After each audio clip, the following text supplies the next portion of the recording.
Greetings to all the max out kings and max out queens all over the planet. This is your chief introducing the second episode of the unbelievable series called In the Zone with the one and only Dato Sri Vijay Ishran. Alright, coming to you on VTube Plus every second Saturday of every month. You get to spend 15-20 minutes listening to the wisdom, guidance from the one and only our upline and mentor, Dato Sri Vijay Ishran. Dato Sri, welcome to episode 2. I'm loving this, I think more than the people watching on VTube Plus. It brings back memories, Dato Sri. Alright, and I realize how valuable your mentorship has been to me, alright, as your downline, as your younger brother, as your student all these years. And we were talking earlier about what we're going to talk about today, Dato Sri, and the toughest subject for me was when I shared with you all my dreams. You looked at me, you had that smile, the classic Dato Sri Vijay Ishran smile, where I knew something was coming. And you asked me this question, Patman, are you willing to pay the price? Now at that time, I thought you meant presentation. I thought you meant doing presentation on a whiteboard. But today I realized that the meaning of paying the price is much deeper, Dato Sri. And I think the networkers also had the same understanding I had, that paying the price means prospecting and presentation. Would you share with us the true meaning of paying the price? The first thing is that I remember in the old days when we were starting out. It was very clear that there was a journey to be taken, there was a price to be paid at that time. But the price is something that we are all going to have to pay at different times, and the price is ever changing. So the actual point of paying the price is to remember that ultimately you have to become priceless. You remember that session? Yes, I remember that session. You have to be beyond price. You have to be priceless. The things that you value most in life have no price. Yes, that's right. And ultimately, the things that we need most in life have no price, i.e., air, water, love, kindness, etc., so on and so forth. Right? They are priceless. Sunshine is priceless, without which the whole world will go dark. Are you with me? This issue of putting a price to something is a main drag. It's the main, I would say, the main issue facing people who are willing to go beyond themselves, who are willing to come up in life. The instant they put a price to something, which the rest of the world is doing anyway, Yes. that's the instant that they price themselves out of it. Because today, if you ask me what is the price that I would be willing to pay to go through this whole journey again, absolutely, I'll do it for free. Because being priced into something immediately puts a value on your work. What is Picasso's work worth? What is Rembrandt's work? What's Beethoven's fifth annual symphony worth? What is any one of these brilliant artists, composers, musicians, whatever they've done? What is Michael Jackson worth? You know what I mean? So to try and put a price tag to these things is actually the biggest problem of our pathway to success. Yes. All right. What price are you willing to pay? I would say to you, my question would be the other way around. What price are you not willing to pay?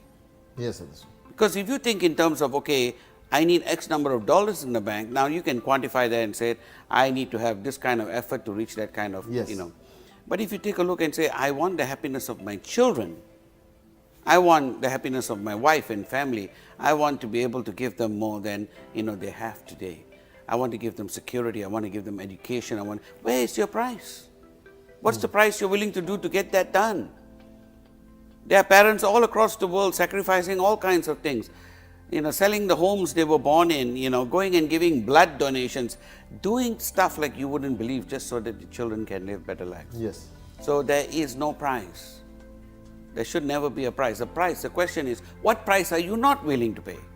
Yes, that's right. What price are you not willing to pay to become priceless? You have to be priceless. The instant you pass that pricing, necessity, you start getting into the zone of being truly great at what you do. Yes. The instant you become truly great at what you do, you price yourself out of the market. Yes, that's true. So the objective is actually to take price and recognize that it's an obstacle. Price has no meaning in the road that you have to take. You are on the way to becoming priceless. Your children are priceless to you. Everybody around you is priceless to you. Are you with me? Everything that is of value is priceless. Why do you price success? Don't price it. That is true. When you shared this with me, today after 18 years I understand it. But in my journey of 18 years, there were moments where I came to you, where I shared with you that this price is becoming too painful. Yeah. Remember that, Sri?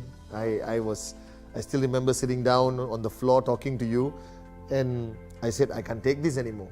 The pain is too much. Is it worth it? And then a lot of people watching this video today, Dr. Sri, at many times they have felt like giving up because the price was too painful. What would you say to them, Dr. Sri, when that point comes, when that it's like a breaking point where you feel like, can I do this anymore? Can I go on? Runners always remember this. Runners know this. I use this in my own training, and that is to discuss the issue of the second wind. Yes. You know, when you're running, and I remember doing this when I was still in school, and you're running a marathon, you're running, you know, anything long, and you're going with great gusto. You come to a point where you're going as fast as you can, and then out of nowhere comes this incredible pain on your side. They call it a stitch, but believe me, I don't even understand why they call it a stitch, because to me, it's agony. Yes. It's far more than a stitch. It's like somebody has just, you know, thrust the sword into you. It just shoots up your side, and everyone gets it. And it just kind of, you know, slows you down, and your total focus is on that pain. At that moment, you want to give up. Yes. That moment, you want to stop. But any long distance runner will tell you, that's the moment to go on. That's the moment to persevere. That's the moment to be persistent.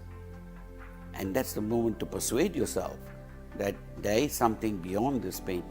And believe it or not, when I actually did it for the first time, I usually gave up every time that pain hit. And then I, you know, got to talk to some of these people who were obviously far better runners than I. And one of the first things they told me was, you know, you'll get behind it, there'll be a second wind.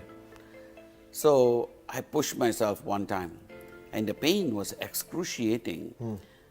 But lo and behold, when I kept on running, at some point, I didn't feel it anymore. And it was as if I had got a new burst of energy. Yes. It's called the second wind. And every rider, bicycle, athlete will tell you where they have to do this in the long term. The second wind is brilliant because it's kind of like an adrenaline rush.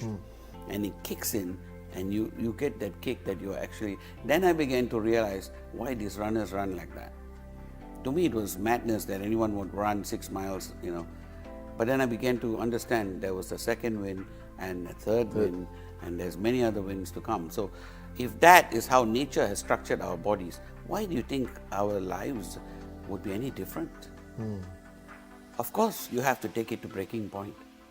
Every aspect of your life that you actually considered as a stair step to where you are right now, you have forgotten it, but if you actually sat back to remember, if someone came back from your early childhood to tell you how you studied for your first, you know, O-levels or A-levels, you know, and how it was extreme pain. You had to block out everything else in your life, you know, at that moment in time to complete and go beyond your O-levels, to go behind your A-levels. Never studied like that. I remember having my textbook outside my shower, you know, while preparing for the exams, because that's how much time, you know, meant to us right up to the last few days of the exam. And that was excruciating pain. But today, if you ask me, that's what made me who I am. Yes, that is true. So we obviously need to go through this pain. If the pain is coming to you, you are in excruciating pain right now, know one thing, you are doing something right. Yes. You are at the right place, at the right time, and you need to go and break free and hit that second wave. Yes, that is true. That is true. Another thing which I shared with you, and you know my mom, you know my brothers Kuna and Sati, you They are your students and downlines. But whenever we decide to pay the price, sometimes the people closest to us get impacted. That our sacrifice and our paying the price impacts people closest to us. Like in your case, your wife, your parents, and family. And sometimes they don't understand, right? That you are away from them. Basically, this business is taking you away from your so-called normal lives. And this is a challenge a lot of the networkers face on the ground. I'm willing to pay the price, but I'm hurting my wife, my kids, I'm hurting the family, I'm not there as I used to be. What would be the answer for that, Dato Sri? I don't know. I mean, here's where you have to ask yourself, are you going to, be in the class of the movers and shakers of the world? Are you going to be a lion? Are you going to be a sheep? Simple as that. Yes. You see, at the end of the day, I ask any prime minister, any president, any head of a company, anybody who's successful at any level, anywhere, in any sphere, it's regardless of what he does, he has no time. I mean, his time is precious to him. Yes. And it's very clear. And here's another thing. People who actually spend more time with their family, who actually spend more time with their kids and so on and so forth, don't necessarily have better lives. True. People who end up with divorces and have challenges with kids growing up, whatnot, are probably spending too much time. Because it's the quality of time that's important. Not the quantity. No, it's not. Actually what, brings preciousness to your relationship is the fact that you have so little time. Are you with me? Yes. You want to know what is precious. I'll ask you to look up a beautiful video called The Last Lecture. Yes. In the last 3 months of his life, this gentleman gave one of the most brilliant lectures. I remember, yes. And he made time for that. Yeah. That's the last 3 months of his life. He knew he had 3 months, cancer was eating away from inside, it spread from his pancreas to his liver to elsewhere. He was on his way out, and still he made time to talk to people, lecture to people all across the world, as opposed to sitting and holding his, family's hands. Are you with me? And besides, let's take a look at these families that you're talking about. Apart from your wife per se, who's anyway going to be with you through the ups and downs of life, your children are going to grow up and they're going to go places on their own. Yes. At some point or another. You're better off making them feel stronger as opposed to dependent on you. So sometimes you have to love them enough to let them go. True, that's right. Are you with me? Yes. I grew up in a home where my mom worked. Your mom worked. Yes. So which means that you never saw them when you came home. No. There are many other kids in your same class who came home, their mom was there cooking for them, waiting on them, taking care of their laundry, whatnot and the other, and that was a mom who was at home all the time, so that's a wonderful feeling. But I felt, that I was being deprived in some fashion or another because they had homes, where moms were at home and I didn't. But I realized that I got a whole different set of values from my mom.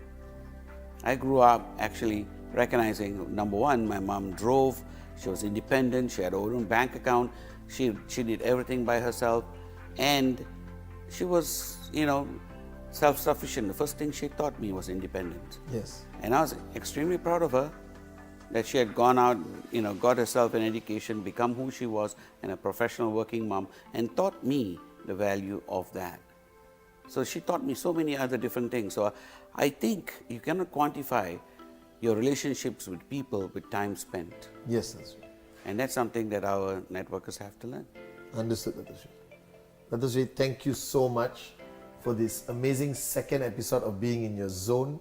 And once again, to all of you watching, this is the most precious moment you will ever have, seeing our upline and mentor in this environment as truly our upline and mentor. So second Saturday of every month in the zone with the one and only Dato Sri Vijay Ishwar.